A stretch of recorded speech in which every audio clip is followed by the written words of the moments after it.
सबसे पहले राजीव शर्मा जी, आपका हमारे कार्यक्रम में बहुत बहुत स्वागत है। धन्यवाद। और बहुत खुशी की बात हो रही है कि मन की बात में आज शहडोल जिले का जिक्र हुआ है और शहडोल का पकरिया ग्राम भी आज अपने आप को काफी गौरवान्वित महसूस कर रहा होगा कि माननीय प्रधानमंत्री श्री नरेंद्र मोदी जी ने जब पकरिया का जिक्र किया, वहां के जल संचय की, जल संग्रहण की तारीफ की। बताएं कि ये कितना एक महत्वपूर्ण और बहुत ही उत्साहजनक क्षण है आपके लिए।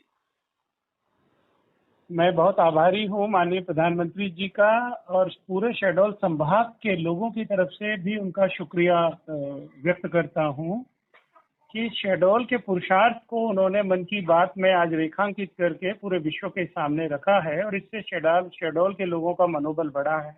मेरे जो फील्ड वर्कर्स हैं उनका मनोबल बढ़ा है। मैं जानना चाहता हूँ, पकरिया ग्राम की थोड़ी सी भौगोलिक पृष्ठभूमि बताइए हमारे श्रोताओं। पकरिया ग्राम जो है एक आदिवासी बहुल ग्राम है और जैसे हिंदुस्तान के गांव होते हैं वो उसी तरह का गांव है।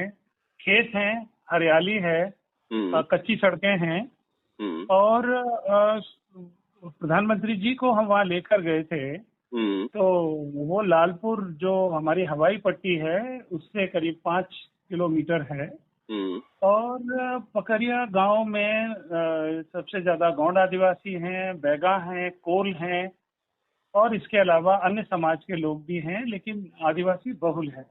तो आदिवासी बहुल इस ग्राम में एक ऐसा काम हुआ है जो सभी को प्रेरित करेगा। वहाँ के लंबे समय से सूखे हुए कुएं अब रिचार्ज हो रहे हैं और उनमें फिर से पानी आ गया है। और ये संभव कैसे हुआ, थोड़ी सी इसकी कहानी बताइए हमारे श्रोताओं को। इसकी कहानी यह है कि प्रधानमंत्री जी के आगमन की जब हम तैयारी कर रहे थे तो कार्यक्रम स्थल पर एक सूखा हुआ कुआं था जो वर्षों से सूखा हुआ कुआं था जी। तो सुरक्षा एजेंसियों ने कहा कि इस कुएं को सुरक्षा की दृष्टि से बंद करना पड़ेगा।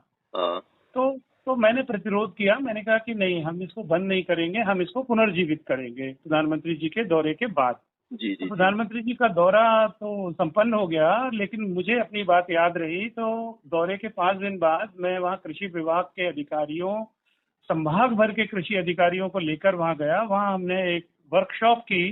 उस वर्कशॉप में मैंने सभी अधिकारियों को बताया कि कुएं को कम से कम खर्च में कैसे रिचार्ज कर सकते हैं। जी। ये तकनीक मैंने उनको जल संचयन की बताई और उनको ये लक्ष्य दिया कि हर अधिकारी को 5-5 कुएं रिचार्ज करने के लिए किसानों और आम जनता को प्रेरित करना है और उनको जाके तकनीक बतानी है। जी जी। तो हमारी जो कृषि विभाग के हमारे संयुक्त संचालक हैं मिस्टर पंद्रे और जो कृषि के हमारे उप संचालक लोग हैं हमारे सभी जिलों के, और फिर उनके नीचे जो फील्ड मशीनरी है, इन लोगों ने जब बहुत ही अच्छा काम किया। ये लोग बरसते पानी में खेतों पर गए, कुओं पर गए और किसानों को इन्होंने तकनीक बताई और उसका आर्थिक पक्ष भी बताया। आर्थिक पक्ष ये है कि किसान अगर ट्यूबवेल कराता है तो उसका कम से कम 1 लाख रुपया खराब होता है। बिल्कुल। और वो ट्यूबवेल 2-3-4 साल में फिर सूख जाता है, फिर वो नया ट्यूबवेल कराता है। तो हमारी जो जल संवर्धन की तकनीक जो है, इस तकनीक से उनका कुआं हमेशा पानी से समृद्ध रहेगा और ट्यूबवेल भी हमेशा पानी से समृद्ध रहेगा। तो एक सूखा कुआं जब आपने देखा तो उस पर जब आपने ये सेमिनार बुलाया तो उसके बाद जो क्रांति आई है वो जगजाहिर इस समय हो रही है। तकरीबन कितने कुएं होंगे शर्मा जी? अभी हमने जो लक्ष्य तय किया है वो पहले 1000 कुओं को जल समृद्ध करने का किया है। तो अभी 800 कुओं पर काम चल रहा है। 200 कुएं हो चुके हैं। 200 की संख्या भी काफी बड़ी होती है और ये जो चीज है बड़ी इसमें बहुत सारी समस्याएं भी कई बार आती हैं। तो आपको कौन कौन सी कुछ समस्याओं से भी जूझना पड़ा, जैसे वो तकनीकी समस्याएं हों या फिर जगह की समस्या हो, लोगों के लेबर की कुछ कमी हो, तो इसके बारे में भी कुछ बताइए।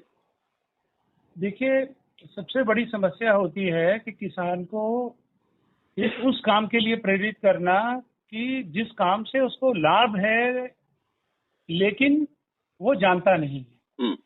तो इसमें जो हमारी जो फील्ड मशीनरी है, पहला लक्ष्य था इनको मोटिवेट करना कि ये अपनी ड्यूटी समझें कि हमें किसान के कुएं पर खड़े होकर करना है। जी सर। तो इसके लिए हमने ये किया कि मैं और मेरे एडिशनल डीजीपी श्री सागर साहब, तो हम लोग गए और हम लोग खुद अपने हाथ से फावड़ा चलाकर और उस काम को हमने किया। तो जब हम लोगों ने किया तो बाकी अधिकारियों की जो झिझक और साहबी जो है वो थोड़ा कम हुई, और फिर वो ये समझ गए कि हम लोग भी ये कर सकते हैं। तो फिर मेरी कलेक्टर भी गई, मेरे एसडीएम भी गए, तहसीलदार भी गए, कृषि विभाग के लोग भी गए, और इन्होंने जब कुदाल पकड़ा और जब फावड़ा पकड़ा तो उससे किसान बहुत प्रेरित हुए, कह रहे ये लोग आके हमारे खेत में काम कर रहे हैं तो ये तो हम खुद ही कर सकते हैं। जी हाँ, सही कहा आपने। और इस काम में जो वास्तविक समस्याएं हैं वो मेरी फील्ड मशीनरी ने फेस की है। बरसते पानी में जाना, खेतों में गीली मिट्टी में जाना, फिर वहां काम करना।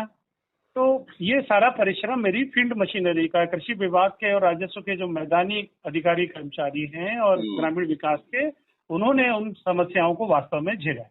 मतलब वो समस्याएं भी, जो चुनौती जो सामने थी, उनको बहुत ही सामूहिक रूप से सभी ने हल करने का प्रयास किया। और जब आपने उन्हें खुद काम करते हुए लोगों ने आपको देखा तो वो और भी उससे जागृत हुए, प्रेरित हुए। तो शर्मा जी, जब एक बड़ी आबादी जल संकट से जूझ रही है हमारे देश की, ऐसे में ये 200 कुओं को रिचार्ज कर, पुनर्जीवित कर एक अलग ही उदाहरण प्रस्तुत किया है आप शहडोल के पकरिया ग्राम के लोगों ने। क्या लगता है कि ये बाकी राज्यों के लिए, बाकी और भी स्थानों के लिए कितनी प्रेरणादायक सिद्ध होगी?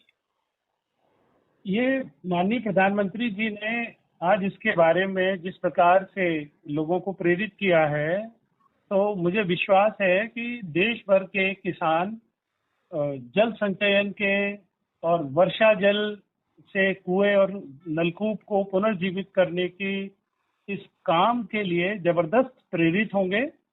और जो जल संकट है, जो ग्लोबल वार्मिंग है, जिसको अब ग्लोबल बॉइलिंग की पोजीशन में आ गई है, जो धरती हमारी धरती को बुखार है, तप रही है बिल्कुल। तो जब ज्यादा से ज्यादा वर्षा का जल धरती के अंदर जाएगा तो ये धरती को भी शीतलता देगा, हमें भी शीतलता देगा और हमारी प्यास भी बुझाएगा। आने वाले समय में भी कुछ और योजना पर आप काम कर रहे हैं? हाँ, हम लोग नई नई चीजें सोचते रहते हैं और कोशिश करते रहते हैं।